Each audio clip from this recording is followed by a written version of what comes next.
minutes. We ask out of respect for our speaker to please remain seated until he or until she is finished.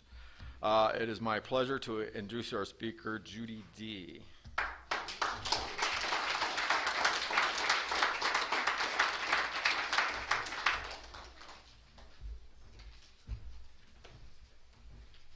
Hi, I'm Judy D. I'm an alcoholic. My sobriety date is June 18th, 1989. Yeah, wow. I feel that way about it too, actually. Just need a minute here to get my feet on the floor, catch my breath. Oh, this has been good for me. I appreciate Linda for asking me to speak tonight. Got to tell you a little story, though. Linda called me on Tuesday night to tell me that she'd met this wonderful woman that was celebrating her 20-year birthday on Thursday, and immediately in my mind I thought, oh good, it's somebody's birthday. Linda's going to tell me this woman wants to speak and I won't have to. And the truth was she was just inviting me to come take cake with the woman on Thursday. Oh well. But my life is full of God having plans different than mine. And some of that has been a curse and some of it's been a blessing. And I just want to share my experience, strength, and hope with you tonight. Congratulations, Marcus. A year is like just incredibly awesome. I don't know how anybody gets a year sober. I don't know how anybody gets an hour sober. I really don't. I'm sober today by the grace of God and the blessing of this fellowship. And that is the absolute truth today. So I want to talk to you about the first step. I had some trouble with the first step. I went into treatment in 1982. My sobriety date is in 1989. And that's because I had a problem with the first step. And my problem with the first step was that I wasn't an alcoholic. I might have had a little problem drinking and I might have had a little drug problem, but I wasn't an alcoholic. And I was pretty sure of that. Now, I had a husband and a boss and some friends that were pretty convinced that it was more than a little problem. But I lived every day for that day. And I got up in the morning, and as long as it was there, I was fine. And I passed out every night. And I always did shift work, and luckily when you do shift work, there aren't a lot of people around. So, drinking at work is not all that big a deal. As long as you time it on your breaks, you do it in the women's restroom. There are no other women in the building. Everybody else you work with is a man. This worked for me, and I had no clue what my husband, now ex, was talking about when he told me that I needed to get sober. I didn't see the problem. He was not working and I was supporting him, and I thought that he should have some gratitude. After all, he had a free ride. He went to see some counselor. He was in college, and he drugged me in there, and this counselor told me that he had this little, 10-question test for me. And he asked me these questions, and I answered, sort of, honestly. And so at the end, he said, well, you only answered yes to about 4 of these. And I thought, see, I don't have a problem, right? Well, as you probably all know by now, you answer one of those with yes, and you got a problem. In the minds of the professional community. In my mind, still no problem. But that was the impetus, along with a couple of mistakes at work, one of them printing about 2,000 paychecks on regular printer paper instead of the checks, that forced me into treatment in 1982. Not that I had a problem with alcohol. And when I got into treatment, they told me I had to go to AA, and they would cart us out to AA meetings. Some of you have been through this. And I went, and I sat, and I listened, and, Okay, I get out of treatment. They know I'm not serious about this stuff.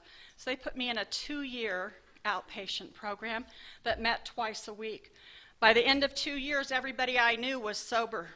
All my friends were straight. I didn't know any lifestyle but the sober lifestyle. I'd been going to AA meetings. I was going to church, everything was good. I knew every step by heart. I knew what to say in a meeting about every single step. Absolutely knew it. Still didn't believe I was an alcoholic. People go to meetings for a lot of things, A lot of interesting people in meetings, a lot of interesting stories in meetings, a lot of connections, So let's fast forward ahead now. I'm 7 years sober. I've had a child that's about 3 years old, and this husband that I have been supporting for, 10 years, decides that we should divorce. Now, I'm telling you this from my perspective. From his perspective, I'm sure this looks a little bit different. And he's not a bad guy, really. And we've been divorced for over 30 years now, so it's easy for me to say that. But when we got divorced, well, let's just say this. He married my best friend as soon as it was legally possible. And I prayed every day for them for 7 years because the big book says it only takes 2 weeks of praying for someone. And I was finally able to let go of that resentment. And a couple of years after that, I was able to be grateful that she took him off my hands. 10 years, okay, that's pretty good. Anyway, when he moved out, I worked in a job where I traveled. I did a lot of entertaining of clients, and while I'd been staying sober doing that, I went on a European tour doing some training, and I was away from my coworkers, my child, my husband, and decided that German beer was worth trying. And let's see, it was 2 weeks later, and I was in my boss's office in the morning, on a Monday morning, and he just said, "What happened?" And I honestly didn't know what happened. I had no idea what happened. I do remember thinking that it was a good idea to try German beer. But I had forgotten in that 7 years that I was sober about the blackouts that I had previous to that. And of course, blackouts is how you print paychecks on regular printer paper too. And luckily, my boss was a good child of an alcoholic, so he didn't want to fire me. He did insist that I stay sober, go to meetings, I had a sponsor that I'd had since the beginning of the program. She's probably on Zoom tonight. Hi, Carol.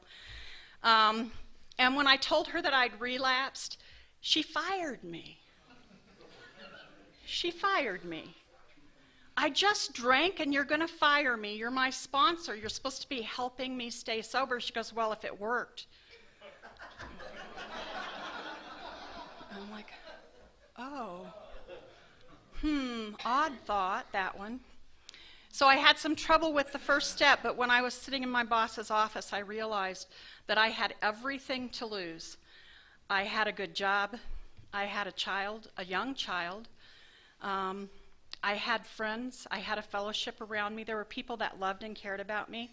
And I realized that I was a fucking alcoholic. Like, this is real. This is alcoholism. People die from this. Like, really. And in all those years, I'd never noticed how many people die from this. Since I really got into recovery, I've known a lot of people that died from this. And I recognize now that I was just really blessed that my life was spared. And I'm grateful for that blessing today. So let's go on to the second step. You come to, meaning you show up at the meeting, and then your mind clears enough that you can start to listen And then you start to believe. I started to believe because there was a guy that came to meetings with me when I was, 8, 9 years into the program, a couple of years sober. And he used to come in and say, yeah, this, that, and the other. And he had problems like this. And I started to notice in about 6 months, his problems were only like this, and then they were like this. And then he would come in happy and grateful, making jokes. He taught me something about AFGEs, their growth experiences, another effing growth experience. And, we don't typically grow because we're happy. We don't come into Alcoholics Anonymous because everything in our life is going well, right? We come in because of our love, because of the law, or because of our liver. Those are basically the three things that bring us in here. And it was a miracle to see his problems get like from here to there in like 6 months. And I started to pay attention. That happens for a lot of people when they come in the program. They have these huge big mountains of money problems, job problems, relationship problems, just legal and before long, they stay sober and their problems just go away. It's like, how do people do that, How do you unprint those paychecks? I was amazed. I was amazed. And I didn't know that it could happen for me, but I started to believe that maybe it could. And I learned about turning my will and my life over to God. The first thing I learned is that the hoop that I had to jump through about believing in God was much, much larger than I thought. Because I thought I had to believe in that God that I believed in as a child. The one that hated me and was going to strike me down for any thought I had that was stray. And I found out that most of the people in AA believe in a God that loves them and cares for them and helps them understand, nudges them in the right direction in their life. I didn't know how that worked, but I was seeing it happen in meetings. And I thought I could pick one area in my life to turn my will and my life over. And that was my ex-husband. I was done trying to control him. By this time, we'd, been divorced almost 3 years. My daughter was 6 years old. And I decided I was done arguing with him about anything. And when I let go of that, the world lifted off my shoulders. I was a different person. Just everything was new. And I thought that maybe that was a good idea. And so I started letting go of other things. And I let go of my job that I had just hung on to because that was my security. I would never, I had to have this job to support myself because if I didn't have the money from this job, I didn't know what I would do. I'd be homeless and my child and, that security meant everything to me. So I got sober in 1989. In 1992, in May, at almost 3 years sober, I was in a devastating car accident. I spent several months in the hospital. I got out of the hospital and had very wonderful neighbors that took care of me. And after a year, I was an engineer before the accident. After a year, I could add again. It took longer than that to drive a car. I learned to prepare meals. I did a lot of doctor's appointments. I went through surgeries. I did physical therapy and occupational therapy, blah, blah, blah, blah, blah. And I found out that there's a God that takes care of you no matter what happens. There's a God that takes care of you when you don't have income. There's a God that takes care of you when you're so scared you don't know what to do next. There's a God that takes care of you when you think the whole world is against you. There's a God that takes care of you when you have so many medical bills you don't even know if you're going to be able to see the doctor again. And that God loves me. Really loves me. It's like, who figured that, right? Now, I've been sober about 30 years, and I've just, in the last couple of years, had to take a look at my fourth and fifth step again. And that happened because I lived here for a while. I worked for the VA, I retired, and I decided it would be a good idea for me to move back to Illinois where I could live close to my daughter and her husband and my grandchildren. And I was pretty sure I wanted to do that. And of course, everybody said, "Why are you moving to the Midwest?" And what I found out when I moved there was that I still have issues with men. And the funny thing is, when you work for the VA, all of your clients are men, right? And I worked in mental health, so I'd had thousands of male clients. And I didn't know what came over me, what changed in me. But I started to have to go back and look at, what do my patterns look like with men? And the truth is, that first period that I drank was a lot about men. It was a lot about sex. It was a lot about alcohol. And it was a lot about the things I could do with men when I drank enough alcohol. And of course, I also joined the military right before I started drinking. And after 6 months, I went to a base in Yokosuka, Japan. If any of you were there, I'm sorry. I make amends right now. But I was one of about 50 women on that base. There were 5,000 men. So there were a lot of men to mess with. And I played nasty games. I was an angry drunk. And of course there are reasons for that, but let's not talk about that tonight because this is about alcoholism. So I got arrested on a regular basis for being drunk and disorderly while I was stationed in Japan. I think it's something like 63 times in 90 days, but I was not an alcoholic, right? I mean, I drank every day, but I was not an alcoholic. And when I got transferred back to the States, which happened after a brief period in a Japanese jail,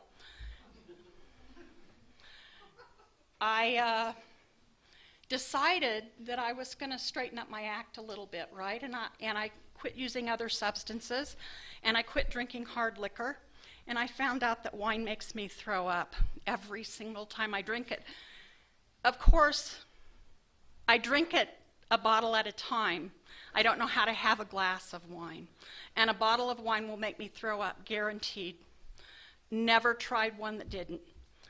Didn't make me stop drinking, but I wasn't an alcoholic. It didn't occur to me that other people didn't drink like I drank.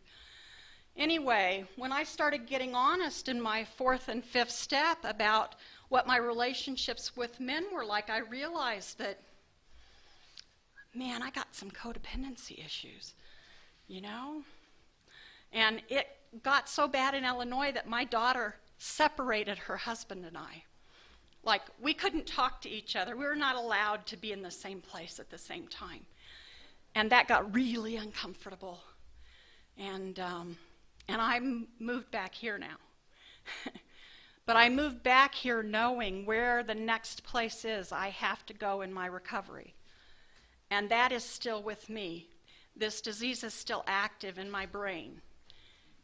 I have not picked up a drink since 1989, but my thinking is still really, really sick at times. In some ways, I'm a perfectly reasonable person. I know how to be kind and compassionate. I know how to look at you like I'm listening to you, whether I am or not. You guys laugh, I know.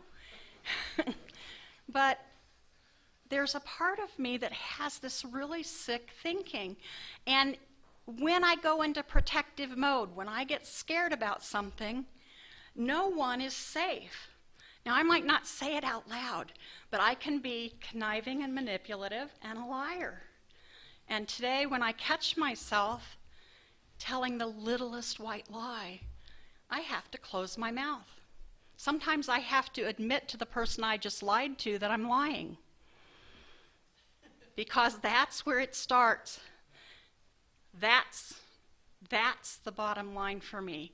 If I can lie, a lie I recognize and know, then that denial that makes me an alcoholic, that justifies my drinking, that can rationalize any thought that I have, can take me back out of these rooms. And I don't want that to happen. I know myself well enough to know how to stay sober. And I'll tell you tonight, there's a secret. And the secret is you just don't drink, no matter what. You just don't drink. Whatever you have to do, you have to pace, you have to call someone, you have to go sit in the hospital emergency room, you have to go down to the police station and meet every cop. You just don't drink. You take yourself to a meeting, you read the big book, you read the literature, you go online to YouTube and listen to the AA speakers. Whatever you have to do, you just don't drink. That's the key to staying sober. Sorry, it's not grander than that. It's easier if you do that in small segments, like an hour at a time or 2 hours at a time. Some of us, can do a day at a time. I'm very blessed. I have a great higher power. I don't think about drinking very often, sometimes not for years. But I still need a program, I still need a higher power because my thinking is still off.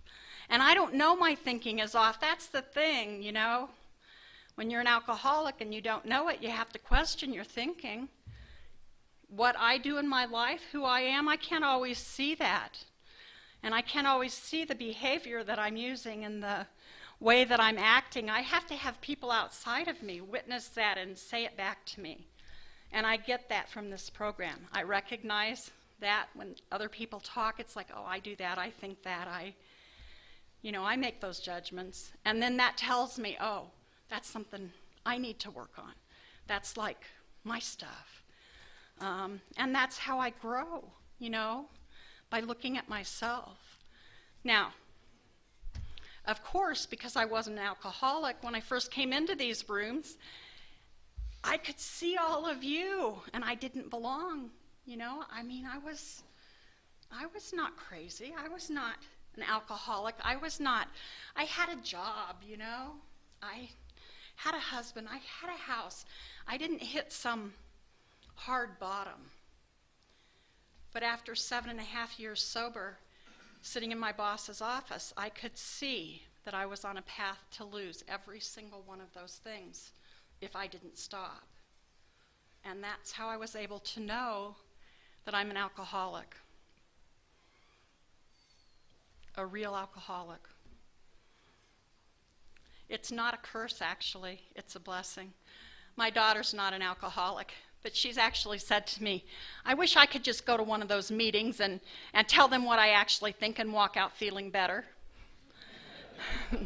I said, you can. It's called Al-Anon. And she said, you can too. It's called Al-Anon. It's a good life. It's a very good life. In 6 and 7, I got to start looking at myself, start looking at the repeated things that still happen. My first sponsor who fired me has been sober longer than I have, I think 42 years now. And I see her do the same things. I see her thinking the same ways that she did when I was first sober. The things that drove me nuts about her then still drive me nuts about her today. Has she changed? Absolutely. She has a higher power. She has a program. She has a sponsor. And I know that I'm the same too. I do think that God removes those defects of character as we recognize them and own up to them. But I have to practice different thinking. And the big book, I read the big book again and again and again in those first 7 years. And I always thought it was a pretty good story. But now I know that the big book is actually an instruction set. When it says, we did this, it means I need to do that. When it says, we stopped drinking, we prayed, we meditated, we did service work, we gave ourselves to others who were still that means I need to do that. I didn't quite get that before I relapsed. When I came back and looked around at what was going on in the room instead of looking at myself, I realized that the people that were getting better were involved with other people, helping other people, being active in the AA community, being active in the community outside AA. And for me, I'm a little shy, a little depressive. It's easy for me to sit in the corner of the room and be quiet. Man, it's hard to walk up to a newcomer and shake their hand. Really hard, still hard. But that is the kind of service that I'm called to do if I want to stay sober. Any kind of service. It means taking the phone call when you just spilt milk all over the floor and you want to wipe it up and the phone is ringing with that person you just said you'd sponsor who has a problem that's absolutely ridiculous. It means you pick up the phone, you listen, and you don't tell them how ridiculous they are. But being honest was important for me. The people that were honest with me, that hurt my feelings, that really told me the truth about myself, did more service for me than a lot of the people that patted me on the back. The guy that came up to me after I'd been talking for 2 years about my ex-husband and told me that he thought it was time I focused on myself really pissed me off. But I started to get better when I focused on myself instead of my ex-husband. I had more peace, I had more serenity. I was able to see what was going on in other people's lives. I was able to let God remove that defect of character, to take that rage and that resentment away from me. I'm an alcoholic. I can't afford resentment. It eats me alive. It makes me want to drink. It makes me miserable. And I'm not good miserable. A non-drinking alcoholic miserable is an awful thing to be around. Even if it's me, I'm awful to be around for myself. So sometimes I'm honest with people. Even though I know it's going to make them mad or I know it's going to hurt their feelings, sometimes it's time to just nudge someone along and say, okay, I get it. This happened, now let's go. And it's hard to be in that position, especially when it's with someone you really love. But boy, I've had great rewards from the people that have been strong enough and brave enough to be honest with me and help me look at myself, because I can't see myself. I don't know if that's just an alcoholic thing or if people in general are self-centered enough to not see themselves. But I live one day at a time, and that means I can be pretty short-sighted. And I might forget what I did yesterday that has you mad at me today. And I might really not remember. I can blame that on age, but I don't think it's age. I think it's short-sightedness. And that kind of brings me to 8 and 9. You think when you've been sober for 30 years, you don't have any more people on your 8 and 9 list. And I don't have old people on my 8 and 9 list. But I can guarantee you that my daughter in particular and my son-in-law are definitely on my 8 list, and I'm working on how to best make amends to them right now, because my program still has to be worked. Those steps still have to be worked in my life. I have to continue to take an inventory of myself. I have to continue to make amends, hopefully promptly, before somebody has a huge resentment against me. The faster I can say I'm sorry for something, the smaller it is. When you wait 5 years to make an amends, you give someone a lot of time to be mad and not usually get a real good result that way. I do read morning meditations every morning. I don't like to. But someone in this program taught me that there's something to discipline, and there's something to getting up in the morning and letting your first thoughts not be about yourself and what you're going to do today. Because once I'm in that mindset that it's all about me, it's real easy for me to forget that there is a God and it's not me. And I used to keep little Post-it notes on my mirror, thy will, not mine. I had one in my car for years, thy will, not mine. Because it's so easy for me to forget. And especially if I'm scared, when I'm acting the worst, it's real easy for me to forget. And it's easy for me to think that I know the outcome better than God. And I will work till that outcome comes, and I will fight any obstacle. The funny thing about spiritual things is the harder you're fighting for something, the more you're not going to get it. If you want to stay sober, you have to let go of alcohol. You have to take your hands off the bottle. You have to decide you're going to do something besides drink. As long as I thought about not drinking, I could not stop drinking. When I started to think about what to do with my life, how to spend my time, and quit thinking about not drinking, then I was able to stop drinking. But if I think about the problem, it gets huge. When I think about the solution, what to do instead, man, the outcomes work out. Now, I'm looking for a place to live right now, like permanently. And I have a limited budget, and I've looked at 30 houses, 35 now. And I have an outcome in mind that I can't afford. And so I'm saying to God, we pray for God's will for us, right? We don't pray for anything else. Unless it's going to help someone else, right? So it would help you all if I could live in a house I can't afford, right?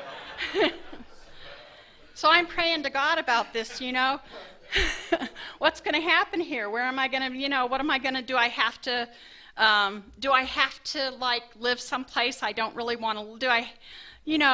What's going on, God? You're supposed to be taking care of me here, right? I'm being honest with you. I realize these are not the kind of prayers that someone with 30 years sobriety should say. But I want you to understand this program still has to work in my life. Not drinking was 10% of the problem, maybe not even. Once you lay down the drink, that physical part, it goes away. If you're having cravings, get down on your knees and say, God, take these cravings away. For most people, that works. But I'm looking for a house. And sometimes I remember, God, your will, not mine. Please help me, God, according to your will and for my highest good, right?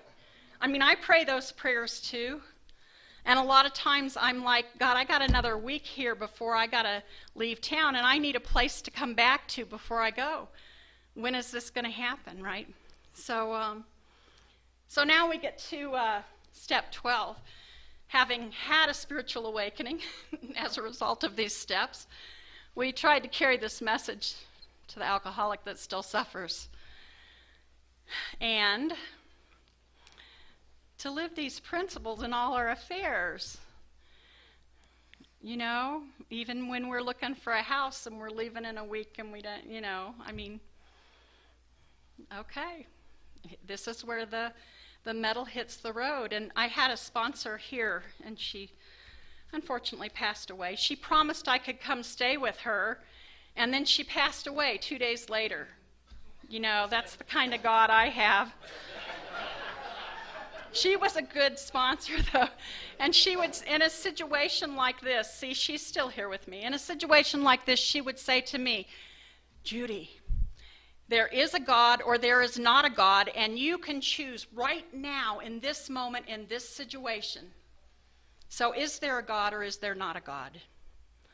Now, I'm probably more agnostic than anything else. But if you ask me in this moment if there's a God, I got to say yes. Because I've witnessed that in these rooms. That's been my experience in my life. I've been cared for, taken care of, blessed. I'm still alive. I'm not drinking. My gosh, how much more evidence do you need? Yes, there's a God. Then why are you worrying? It's like, okay, all right. So I would just ask you all tonight to say a prayer for me, for God's will and not mine. And if you're new, welcome to sobriety. It's a wonderful life. Thanks.